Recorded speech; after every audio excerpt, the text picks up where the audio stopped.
Thank you all so much for coming to the third annual SOMA Summit. For those of you that are new to SOMA, SOMA is the Student Outreach for Minority Advocacy seminar series. Our primary goal is to amplify the voices of underrepresented minorities, or URMs, to understand their science, but to also understand their personal journeys. The proportion of underrepresented minorities in academia is not proportional to the number of URMs across the nation, suggesting that something is impeding them from this successful trajectory. We as a group want to understand what is so difficult in science, within the scientific community and in life, and how can we help as individuals and as a scientific community to change the system? How can we make equality real and tangible? We began this conference with the idea that we would touch upon the fact that URMs are being disproportionately affected in the COVID-19 crisis, and we wanted to address the leaky pipeline in the context of the pandemic. However, given recent events, we have also been encouraged to delve deeper into the systemic racism present in our country. This goes much further than just a leaky pipeline and issues within academia. Many institutions we have in place are unjust and unfair and have poor regulations in place for change or retribution. The demonstrations this past week have shaken many of us, and it is up to all of us, especially the allies, to stand up for what is right. For allies, a big part of this is educating yourself on the issues at hand, but also to stand up when is necessary. Today, we will discuss anti-racism and things we can do to institute true equality. Now, we're going to be talking a lot about pipelines today. And before really getting into this, I do want to touch upon and address the phrase, the leaky pipeline. We use this in the title of our seminar series, but we do kind of want to walk this back a little bit and reframe this topic in a different light. There's a lot to unpack here, so I'm just going to spend a moment on this though. So when people generally use this phrase, they mean losing people, and usually people of color, in achieving academic positions. The phrase comes from the late 80s when NSF tried to increase the number of PhDs, suggesting that they were leaking out, and they wanted to increase the number of PhDs available. It never really had to do with diversity in the first place or increasing it. And so it kind of begs the question, who should be able to pursue a PhD? So much of this leaky pipeline metaphor has to do with privilege and who gets to enter it and who is actively pushing away from entering it. Some of our talks today will talk about entry into this pipeline. However, I also want to make a point that it does not take into account successful paths that can be taken after achieving a PhD.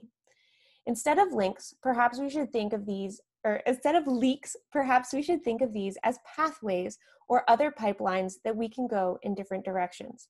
My favorite analogy is the idea of an ecosystem where we all have skills and we're all good at different things and we should work together. We need to realize that other paths may also be considered successful, and it is dismissive or seen as a failure if you don't make it down the pipeline. So we really need to think about success and maybe redefine what success is. A pipeline, sure, but the phrase a leaky pipeline has kind of the wrong connotations. We need to support minorities and really everyone in the journey that they wish to pursue. We wish to encourage you to think about this and consider it when talking today at this conference. Also consider your own experience when discussing the topic and which pipeline you're currently in. I first want to touch upon some community agreements for today. We are going to have some talks, and we encourage you to ask questions in the chat box, which I'll get to in a moment. But we'll also be having breakout sessions and breakout rooms following the talks. And so these are some community agreements that I'd really like you to keep in mind throughout this whole conference today. So be curious, be open, and be respectful.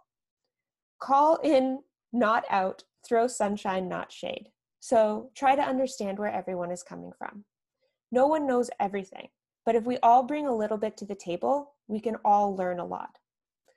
We can't be articulate all the time. Give people the benefit of the doubt, try to allow them to elaborate and get across what they're trying to get across. Be present. Listen actively, put your cell phones aside, put the distractions aside, don't check your email, and be really present in the conversation today because it's an important one.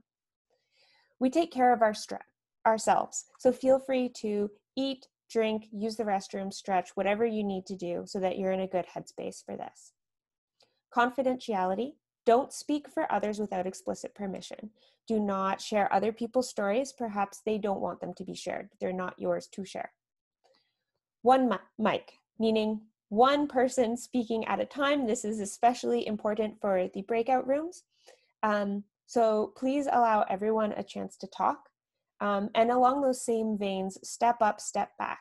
So if you aren't speaking a lot, be aware of that and potentially try to speak.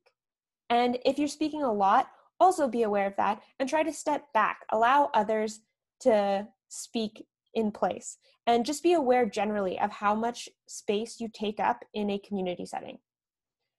Speak from your own experience. So speak about I statements or things that I've done versus rather than generalizations in general. Be conscious of intent versus impact. And so be careful of what you're saying, and you're responsible for basically what you're saying. So just be careful. Today's agenda, we have two keynote speakers. One is Dr. Susan Keene, whom we'll hear from in a moment, and the other is Dr. Devin Horton. At 2:30, we'll begin the workshops and the breakout sessions, and we'll have more information for that when we get to that point. And then finally, we'll come together for a debrief and closing remarks. Please note that the speeches will be recorded. The breakout sessions will not be recorded. Please keep yourself muted at all times. We don't want to be disruptive to the speakers. And write all your questions in the chat box. We specifically made this in a meeting format rather than a webinar format because we do want to encourage discussion. So we very much encourage you to participate. We don't want to be talking at you. We want to be talking with you, but also just be mindful of that. And so with that, before we launch into our first speaker, I just want to kind of recap and say that today we will be discussing anti-racism and things that we can all do to help institute equality with the aim of teaching and constructing goals for improving not just academia, but life outside it. Some of these topics may make you uncomfortable, and that's okay. Dismantling hundreds of years of systemic racism is not an easy job, and discomfort can be good. It can help stick with people and drive them to action. But don't push people too hard. We still want this to be a safe space. And with that, we wish to provide you with a safe and inclusive space to discuss the issues at hand. So please have an open mind. With that, I'm going to hand the floor over to Sasha, who will introduce our first speaker.